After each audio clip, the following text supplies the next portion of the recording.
नमस्कार, स्वागत है आपका प्रदेश के नंबर 1 और सबसे भरोसेमंद news channel India news Haryana पर। और मैं हूं आपके साथ सचिन दुबे। आप देख रहे हैं झरोखा।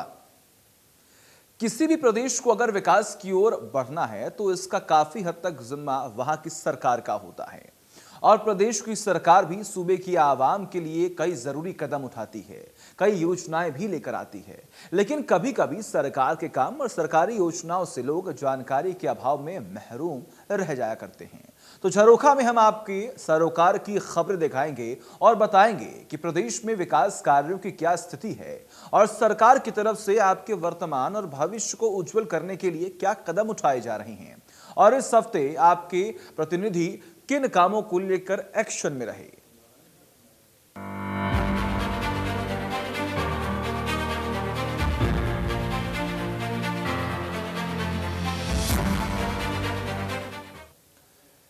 तो प्रदेश सरकार किसानों के लिए लगातार बेहतर कदम उठा रही है और प्रदेश में 10 से ज्यादा फसलों की खरीद एमएसपी पर हो रही है और प्रदेश की नीतियों को अन्य राज्य भी अपना रहे हैं।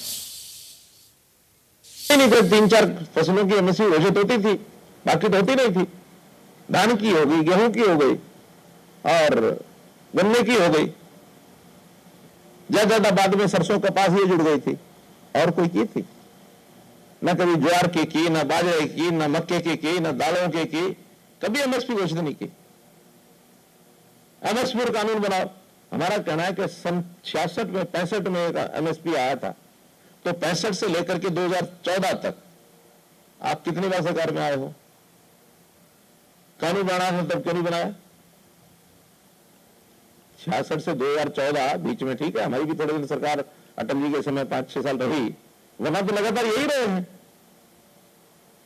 कानून बना लेते उस समय। ये एक इंडिकेटिव प्राइस होती है कि इस प्राइस पर सरकार खरीदे तो सरकार इस प्राइस पर खरीदे, बाजार वाले खरीदे तो बाजार वाले खरीदे। लेकिन ये भी बाजार में उसकी डिमांड कितनी है, उसकी प्रोडक्शन कितनी है, डिमांड एंड सप्लाई के ऊपर कीमत निर्भर होती है। ये इंडिकेटिव है। हमने फिर भी हरियाणा में, जो हालांकि बाकी प्रदेशों के गले नहीं उतर रहा, हरियाणा ने क्यों कर दिया ये? हमने 11-12 फसलें ऐसी हैं जो एमएसपी पर घोषित कर दी हैं कि हम खरीदेंगे। और एक पिछली बार का प्रयोग हमारा बाजरा का, उसमें हमको धोखा हुआ। धोखा क्या हुआ कि बाजरा तो हमने खोल दिया भी 2150 खरीदेंगे। हमारे बाजरे के अलावा राजस्थान सारा कूद पड़ा, स्मगलिंग करके बाजरा ले आया। 2 लाख मीट्रिक टन बाहर से आया है।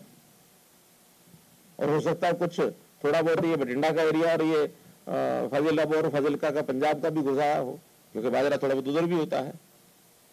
तो ये बाजरे की कीमत हम अपने प्रदेश के लोगों को देंगे।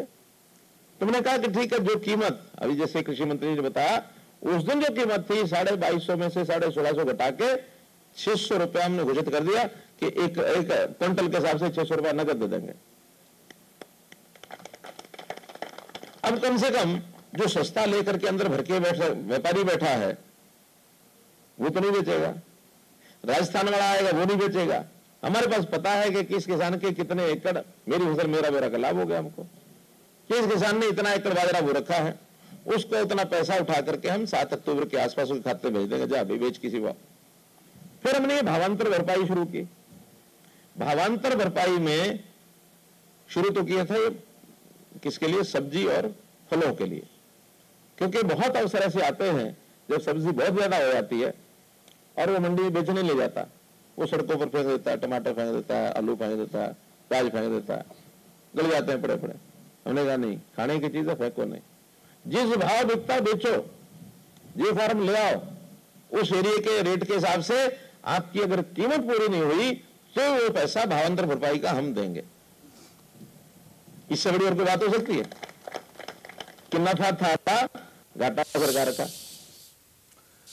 आगे बढ़ते हैं। केंद्र ने मानसून में देरी की वजह से धान की खरीद को राज्य में 11 अक्टूबर तक के लिए स्थगित कर दिया गया। लेकिन प्रदेश के सीएम मनोहर लाल ने किसानों की परेशानी को समझा और दिल्ली पहुंचकर खाद्य आपूर्ति मंत्री अश्विनी चौबे से मुलाकात की। और बैठक के बाद सीएम मनोहर लाल ने ऐलान किया कि प्रदेश में धान खरीद 3 अक्टूबर से ही शुरू होगी। सीएम के इस कदम से प्रदेश के किसानों में खुशी लहर दिखी और इसके अलावा पंजाब राज्य में भी धान खरीद शुरू हुई और वहां के किसानों ने भी सीएम मनोहर लाल के एक्शन की जमकर तारीफ की।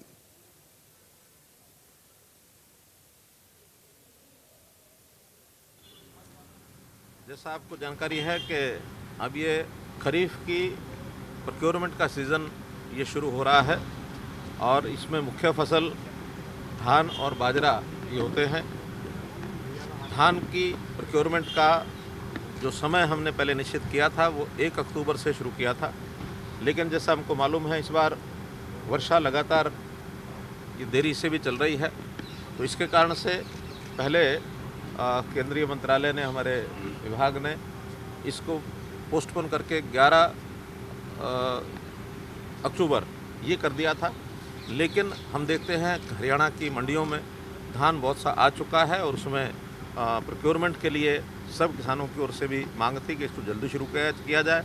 हमने केंद्रीय मंत्रालय से, हमारे अश्विनी चौबे जी से आकर के निवेदन किया कि इसको जल्दी से शुरू किया जाए। तो अभी बैठ करके एक निर्णय ये हुआ है 3 तारीख से 3 अक्टूबर से, और ये प्रोक्योरमेंट जो है वो सब जगह शुरू हो जाएगी।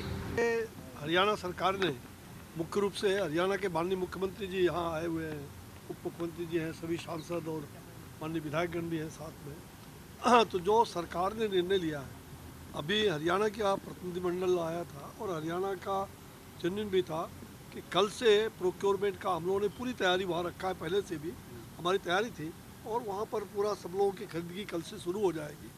आप जानते हैं कि आदरणीय प्रधानमंत्री जी का किसानों के प्रति जो सब प्रकार से किसानों को कोई दिक्कत ना हो, ये बराबर उनका मार्गदर्शन रहता है और हम लोगों ने वैसी व्यवस्था खड़ी की है। लेकिन चौबे साहब, कल जिस तरीके से पंजाब के मुख्यमंत्री चरणजीत सिंह चन्नी ने भी प्रधानमंत्री नरेंद्र मोदी से मुलाकात की थी और उन्होंने भी इस विषय की जो जानकारी है वो प्रधानमंत्री के सामने रखी थी, क्या लगता है कि पंजाब में जो है खरीदारी नहीं होगी और हरियाणा में होगी तो किसानों पर इसका असर जाएगा? नहीं, पंजाब में भी खरीदारी तो हो रही है और उसमें कहीं कोई दिक्कत नहीं जी। कल से वहाँ मुख्यमंत्री मनोहर लाल ने अंत्योदय परिवार उत्थान योजना को लेकर समीक्षा बैठक की। इस दौरान उन्होंने कहा कि मुख्यमंत्री अंत्योदय परिवार उत्थान योजना के तहत परिवार की पहचान हो जाने के बाद कौशल प्रशिक्षण और रोजगार या स्वरोजगार स्थापित करने के लिए वित्तीय सहायता प्रदान करने उस परिवार की आय 1 लाख रुपए प्रति वर्ष किए जाना सुनिश्चित किया जाए, जिसके बाद इस पारिवारिक आय को लगभग 1,80,000 करना सुनिश्चित करें। चंडीगढ़ में विभिन्न विभागों के वरिष्ठ अधिकारियों के साथ MMPUI की समीक्षा बैठक की अध्यक्षता करते हुए MMPUI के माध्यम से 18 विभागों की कल्याणकारी योजनाओं को लाभार्थियों तक पहुंचाया जाएगा। इस योजना के तहत पहले चरण में परिवार पहचान पत्र के माध्यम से लगभग 49,950 परिवारों की पहचान की गई।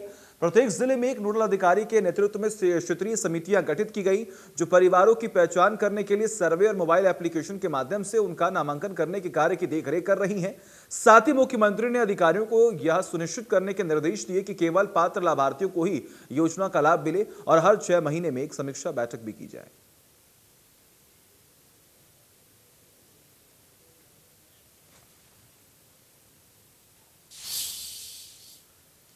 नए कृषि प्रधान राज्यों से स्पोर्ट्स हब बनने के बाद अब हरियाणा पसंदीदा पर्यटन केंद्र के रूप में भी जाना जाएगा। राज्य में पर्यटन को बढ़ावा देने और पंचकुला को पर्यटन की दृष्टि से एक नया केंद्र बनाने की परिकल्पना के मद्देनजर तैयार की गई है। व्यापक योजना के तहत मुख्यमंत्री मनोहर लाल ने बुधवार को मोरनी के टिक्कर ताल में विभिन्न साहसिक खेल गतिविधियों जैसे पैरासेलिंग, पैरामोटर और जेट स्कूटर का उद्घाटन किया। मुख्यमंत्री द्वारा टिक्कर ताल में किए गए इस औपचारिक उद्घाटन के साथ ही मोरनी हिल्स के टिक्कर ताल में ये विभिन्न एयरो और वाटर स्पोर्ट्स गतिविधियां व्यावसायिक रूप से संचालित हो गई हैं। इन गतिविधियों के सफलतापूर्वक संचालन के विभाग द्वारा तमाम गतिविधियों से संबंधित कौशल को विकसित करने के लिए आवश्यक प्रशिक्षण प्रदान किया जाएगा। इससे एक ओर जहां राज्य में पर्यटन के विकास के लिए हरियाणा सरकार के निरंतर प्रयासों को बढ़ावा मिलेगा, वहीं दूसरी ओर युवाओं के लिए रोजगार के अवसर पैदा होंगे।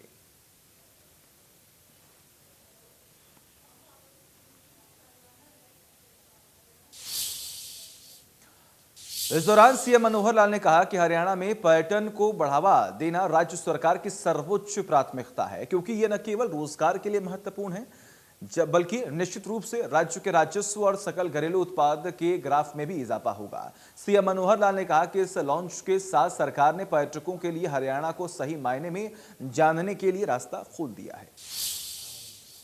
20 जून को भी हम सब लोग यहाँ आए थे, मैं भी था, आप भी सब थे, और उस दिन जो भूमिका बनाई गई थी, मुझे बड़ी खुशी है कि उसके ऊपर हमारे डिपार्टमेंट ने या जो बॉस और जो सहयोगी जितनी संस्थाएं, चाहे वो सरकारी हैं प्राइवेट हैं, उन सब ने, इवन फॉरेस्ट डिपार्टमेंट ने भी उसमें योगदान किया। तो एक कोऑर्डिनेटेड एफर्ट, उसके कारण से आज इसको विधिवत टूरिस्ट प्लेस मोरनी टिक्करताल एक प्रकार से इसको घोषित किया जा रहा है। अब आगे से प्रदेश के नक्शे में, देश के नक्शे में ज़रूर कहीं ना कहीं मोरनी का नाम, टिक्करताल का नाम इस ओर दर्ज होगा। और जो विश्व भर के या देश भर के जो टूरिस्ट हैं, अपने स्थान से वो टूरिज़्म के नाते से दूसरे स्थानों पर जाते हैं, निश्चित रूप से जब हरियाणा से होकर निकलेंगे, क्योंकि जैसे मैंने पहले बताया कि अभी तक तो हमारा टूरिस्ट सामान्यतः हरियाणा की किसी चीज़ की तरफ आकर्षित बहुत कम ही होता है। दिल्ली से आर्ट एंड क्राफ्ट मेला फरवरी में लगता है, उसमें आते हैं लोग, एक लिमिटेड सा एक उनका दायरा है जो लोग आते हैं। ऐसे ही कुछ स्थान पुरातत्व की चीज़ों को देखने के लिए भी जाते हैं, राखी गढ़ी जाते हैं, कहीं कोई किला देखने जाते हैं, कहीं पुरातन काल की ऐसी कुछ चीज़ें वो देखने जाते हैं। धार्मिक टूरिज़्म इस नाते से कुरुक्षेत्र एक बड़ा स्थान है जहाँ लोग आते हैं जाते हैं। लेकिन सीनरी जिसको कहना चाहिए, पहाड़ी क्षेत्र या कोई वाटर स्पोर्ट्स या इस प्रकार का, अभी हरियाणा में उतना बड़ा कहीं है नहीं। कभी बड़खल लेक पर थोड़ा होता था, लेकिन बड़खल लेक का पानी सूखने के बाद वो बोटिंग और वो सारी चीज़ें वहाँ समाप्त हो गई। अब नए सिरे से इन चीज़ों को आगे बढ़ाने का हमने विचार किया। तो पहला केंद्र टिक्करताल का, ये जो आपने देखा है कि पिछली बार पानी कम था, इस बार वर्षा के कारण से वो अक्टूबर के महीने में सबसे ज़्यादा पानी यहाँ होता है। अभी थोड़ा बहुत पीछे से झरने वगैरह चल भी रहे हैं, अक्टूबर अंत तक तो चलेंगे, लेकिन उसके बाद वो सब सूख जाते हैं। वर्षा के कारण से ही पानी सब आता है और यहाँ से पानी रिश्ता भी है आगे, उसके कारण से गर्मियों में ये पानी लगभग 5-6 फुट पानी कम होता है। तो इस पानी का उपयोग हम जितने भी हमारे जो खेल हैं, वाटर स्पोर्ट्स, उनके नाते से आज हमने देखा, पिछली बार हमने देखा, इसको कर रहे हैं। पैराग्लाइडिंग भी पिछली बार डेमो दिखाया था, लेकिन अभी पैराग्लाइडिंग के कुछ फॉर्मेलिटीज़ बाकी हैं, वो महीने में 2 महीने में पूरी हो जाएंगी। कुछ लाइसेंसिंग के उसके काम होते हैं, कुछ उसकी लॉज बाय लॉज रूल्स ये बनाए जाते हैं, क्योंकि रिस्की गेम होने के नाते से बहुत ही फॉर्मेलिटीज़ में करनी पड़ती है। वो सब करने के बाद वो शुरू होगा। ऐसे ही कुछ समय के बाद पिंजौर में बैलूनिंग ये भी शुरू हो जाएगा। वो भी एक कंपनी से बातचीत चल रही है, उन्होंने अपना डेमो दे दिया है, उसका टेंडर करके उसको हमको फाइनल करना है। कुल मिलाकर के मोरनी का ये ज़िला, इसमें चाहे वो सीनिक टूरिज़्म हो और चाहे रिलीजियस टूरिज़्म हो, इसको बढ़ाने के लिए ये सब पग उठाए जा रहे हैं। आज एक बस, सिटी टूरिज़्म की जो बस है, उसको उद्घाटन किया, उसका एक प्रकार से प्रोग्राम उसका लॉन्च किया है। तो सप्ताह में 2 दिन ऐसे जो टूर्स लोग ऑर्गेनाइज करेंगे बुकिंग के हिसाब से, उनको किया जाएगा। अगर उसकी डिमांड बढ़ेगी तो फिर 2 दिन से ज़्यादा भी किया जा सकता है या वाहन बढ़ाए जा सकते हैं। उसमें एक ट्रिप उसका यहाँ भी हुआ करेगा। वीकेंड्स पर यहाँ संख्या बढ़ने लग गई है, अभी से ही बढ़ने लग गई, पहले से 20 जून के बाद ही। यहाँ के स्थानीय लोगों ने मुझे बताया कि 20 जून के बाद यहाँ की जो ज़मीनों के रेट हैं वो 3 गुने हो गए हैं। अब वो जिनको संभावनाएं दिखती हैं वो लोग स्वाभाविक आकर्षित होते हैं। आज हमने उसके साथ 2 और पॉलिसीज़ जिनका चालू की हैं, जिसके लॉन्च किया है। एक होम स्टे पॉलिसी, तो घरों में जिनके पास 2 कमरे, 3 कमरे, 4 कमरे जितने स्पेयर कर सकते हैं या नए बना सकते हैं, उनको लोन भी दिलवाएंगे नए बनाने के लिए। वो टूरिस्ट के हिसाब से उसकी सुविधाएं सारी ध्यान में रख करके और वो होम टूरिस्ट आकर के वहाँ रुके। आज हमने 4-5 लोगों को तो सर्टिफिकेट दिए हैं, लेकिन धीरे धीरे आगे पॉलिसी बढ़ेगी। फार्म स्टे पॉलिसी, इसमें पहले से भी कुछ लोगों ने फार्म्स बनाए हुए हैं, लेकिन उसकी कोई निश्चित पॉलिसी नहीं थी, वो भी आज हमने लॉन्च की है, ताकि लोग अपने फार्म्स बना करके खेतों में, और ग्रामीण क्षेत्र का खास करके रहन सहन कैसा होता है उसको भी लोग जा करके एंजॉय करते हैं, देखते हैं। खास करके विदेशी लोग, हमारे यहाँ झज्जर में कुछ फार्म हाउस ऐसे हैं जहाँ लोग अभी भी जाते हैं, रुकते हैं। उन्होंने झोपड़ी नुमा ऐसे बहुत सी चीज़ें बनाई हुई हैं। तो जैसे मुझे ध्यान है कि मैं एक बार इजराइल गया, तो वहाँ एक डेजर्ट सफारी, आप लोगों में से किसी ने देखा हो तो, एकदम रेतीले पहाड़ के अंदर जा करके, दुबई से कोई 40-50 किलोमीटर अंदर जा करके और वहाँ एक रहन सहन उनका ग्रामीण क्षेत्र का उसी प्रकार का वो करते हैं और लोग आज से रात को 8:30-9 बजे वापस आते हैं। उनका ठहरने के उतने कम है स्थान, उनके ज़्यादा नहीं है, लेकिन वो वन डे टाइम का ही उनका एक टूरिज़्म है। तो इस टूरिज़्म को बढ़ाने के लिए देश भर में भी प्रयत्न चल रहे हैं, हम अपने हरियाणा प्रदेश में भी बढ़ा रहे हैं। जैसे मैंने अभी बताया कि मालदीव्स ऐसा एक देश है जिसका कुल जीडीपी का 59.6% केवल टूरिज्म में से ही आता है। यानी उनकी मेन एक प्रकार का जो उनका स्रोत आय का है वो टूरिज्म है। अभी हालांकि कोविड में बहुत बड़े झटके ऐसे देशों को लगे जो टूरिज्म पर डिपेंडेंट थे, टूरिस्ट बंद हो गया आना जाना, अब धीरे धीरे फिर शुरू हो गए हैं तो आगे बढ़ रहे हैं। हरियाणा सरकार ने कहा है कि अब बाजरे की फसल का भी निर्धारित मोल तय होगा। मुख्यमंत्री ने कहा कि बाजरे के लिए 600 रुपए प्रति क्विंटल भावांतर तय होगा। इसके साथ ही मुख्यमंत्री ने कहा कि प्रदेश में सिर्फ हरियाणा के किसानों का बाजरा खरीदने की पूरी कोशिश की जा रही है। हरियाणा सरकार ने साल 2018 में किसानों के फायदे के लिए भावांतर भरपाई योजना लागू की थी। इस योजना को लागू करने वाला हरियाणा देश का पहला राज्य बना गया था। योजना के तहत किसानों को फसल की कीमत अगर फसलों की लागत से कम मिलती है तो नुकसान की भरपाई सरकार करेगी। मुख्यमंत्री ने कहा कि फसल की लागत के भाव को मेंटेन करने के लिए बाजार भाव भर 25% उपज सरकारी एजेंसी खरीदेगी। इस योजना के फायदे के लिए किसानों को मेरी फसल मेरा ब्यौरा पोर्टल पर रजिस्ट्रेशन जरूरी है। डिप्टी सीएम ने अधिकारियों को निर्देश दिए हैं कि वे प्रदेश के ग्रामीणों को स्वच्छता के प्रति जागरूक करें और समन्वय बनाकर राज्य को एक बार स्वच्छ सर्वेक्षण ग्रामीण 2021 के सर्वे में पूरे देश में टॉप पर लाने का प्रयास करें। उन्होंने जिला परिषद के सीईओ, खंड एवं विकास पंचायत अधिकारियों, कार्यकारी अभियंताओं को लक्ष्य निर्धारित कर कार्य में जुट जाने का आह्वान किया। उन्होंने कहा कि हर जिले में कम से कम एक गाँव स्वच्छता के हिसाब से ODF प्लस के 5 स्टार स्तर का हो। डिप्टी सीएम ने हरियाणा निवास में प्रदेश के स्वच्छ सर्वेक्षण ग्रामीण 2021 लॉन्च किया। इसके बाद अधिकारियों की बैठक की अध्यक्षता की। दुष्यंत ने कहा कि विकास एवं पंचायत विभाग के जिला स्तर के अधिकारी केंद्र सरकार के स्वच्छ सर्वेक्षण ग्रामीण 2021 में सक्रिय भागीदारी करके लक्ष्य को समय से पहले पूरा करें। उन्होंने कहा कि गांव से निकलने वाले गंदे पानी की सफाई के लिए राज्य सरकार द्वारा प्रबंध किए जा रहे हैं। लोगों को तरल अपशिष्ट प्रबंधन और ठोस अपशिष्ट प्रबंधन के साथ साथ प्लास्टिक का उपयोग न करने के लिए भी जागरूक करें, जिससे स्वच्छता का कार्य आसान हो जाएगा। उन्होंने कहा कि गांव में विकास के लिए धन की कमी नहीं रहनी होगी और डिप्टी सीएम की अध्यक्षता में आयोजित इस बैठक में जानकारी दी गई कि स्वच्छ सर्वेक्षण ग्रामीण 2021 से पूरे देश के 698 जिलों के करीब 17,500 गांवों को शामिल किया गया, जिनमें से हरियाणा के 513 गांव शामिल हैं। केंद्र सरकार द्वारा एक एजेंसी के माध्यम से सर्वेक्षण करवाया जाएगा। सर्वेक्षण में जहां नागरिकों से सफाई के बारे में फीडबैक ली जाएगी, वह एजेंसी के लोग गांव के सार्वजनिक स्थानों, स्कूल, पंचायत घर, आंगनबाड़ी आदि पर जाकर स्वच्छता का जायजा लेंगे। सभी मानकों पर खरा उतरने के बाद ही रैंकिंग तैयार की जाएगी।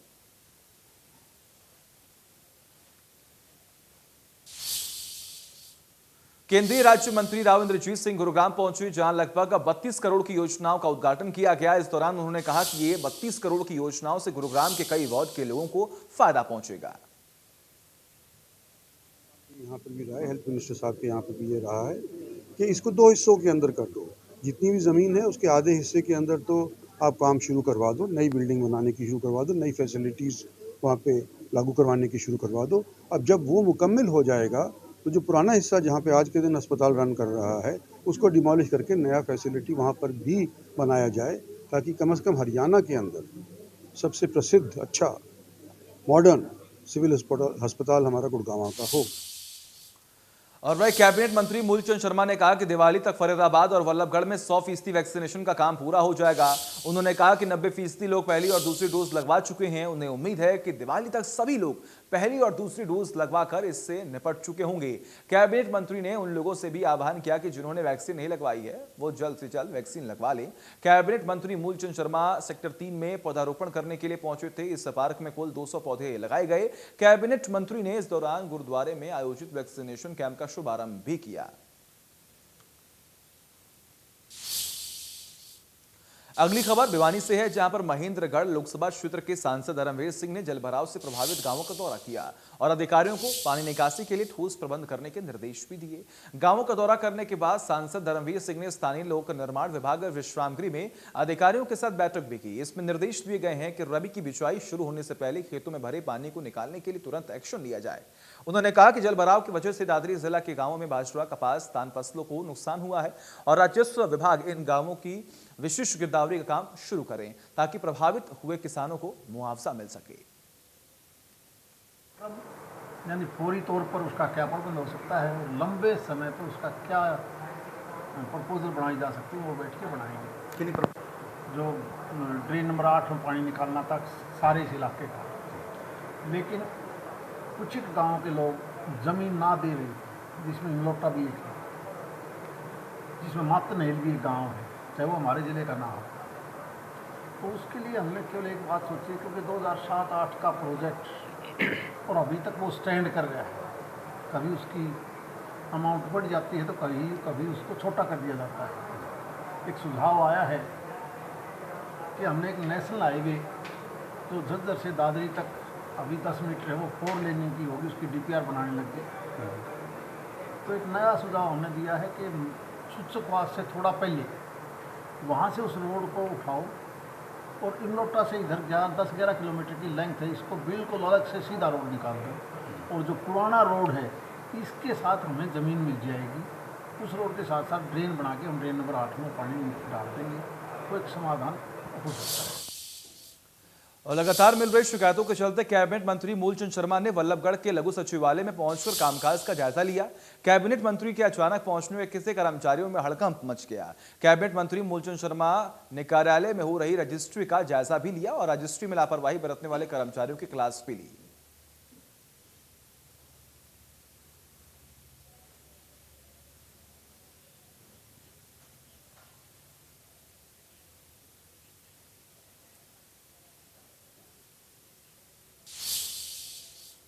चलिए, वक्त एक छोटे से ब्रेक का, खबरों का सिलसिला लगातार जारी है।